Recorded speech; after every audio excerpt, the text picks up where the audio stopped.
तो आज ये विशुद्ध रूप से सोयाबीन की फसल, क्योंकि सोयाबीन में प्रोटीन, हम जानते हैं हमारा प्रदेश ऐसा है जहाँ शाकाहारी लोग, देश में भी बड़ी संख्या में शाकाहारी है, तो प्रोटीन का बहुत बड़ा जरिया है। एक चीज जो सामने आई कि अभी तक सोयाबीन का उपयोग हम समझते हैं कि तेल के लिए होता है, लेकिन तेल का कंटेंट तो बहुत कम है उसमें, 18% के आसपास।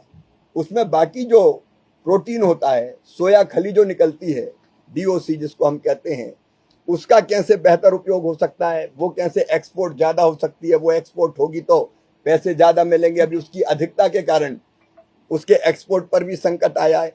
तो सोयाबीन के लेकिन अगर वैल्यू एडिशन करें, जो सुझाव आ रहे हैं, तो कई तरह की चीज, टोफू, सोया मिल्क, अनेकों चीजें ऐसी बन सकती है जिससे सोयाबीन का उपयोग प्रोटीन के रूप में हम मनुष्य के लिए भी कर सकते हैं, बच्चों के लिए भी कर सकते हैं। तो ऐसे कई सुझाव भी आ रहे हैं कि सोयाबीन पर अगर ये सब काम हो तो सोयाबीन की उत्पादकता बढ़े। इसी बीच में प्रगतिशील किसानों में महाराष्ट्र के किसान देशमुख जी ने बताया कि उन्होंने 20 क्विंटल पर एकड़ सोयाबीन, आप में से कुछ मित्र हो तो, पर एकड़ सोयाबीन पैदा किया। मैंने उनका नंबर भी सबको नोट कराया सार्वजनिक रूप से, और उन्हें वो पद्धति बताई कि किस पद्धति से कर रहे हैं, जिसके कारण आश्चर्यजनक रूप से उनकी उपज बढ़ी है। तो ऐसे किसानों से भी सीखने का प्रयास करेंगे।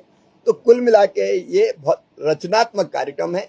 अभी हम सोयाबीन पे कर रहे हैं, इसके बाद कपास पे हम चिंतन करेंगे, वो हम कोयम्बटूर में करेंगे, गन्ने का मेरठ में करेंगे, उसके बाद हम दलहन पे कानपुर में करेंगे। तो जो हमारी जितनी बड़ी फसलें हैं उन सब पर, क्योंकि केवल दलहन मिशन तिलहन मिशन कहने से काम नहीं चलेगा, एक एक फसल की अपनी अलग अलग समस्या है, उसको ध्यान में रखते हुए फसल में कैसे उत्पादन ठीक हो और किसान को लाभ कैसे मिले, इसके लिए ये एक्सरसाइज चल रही है।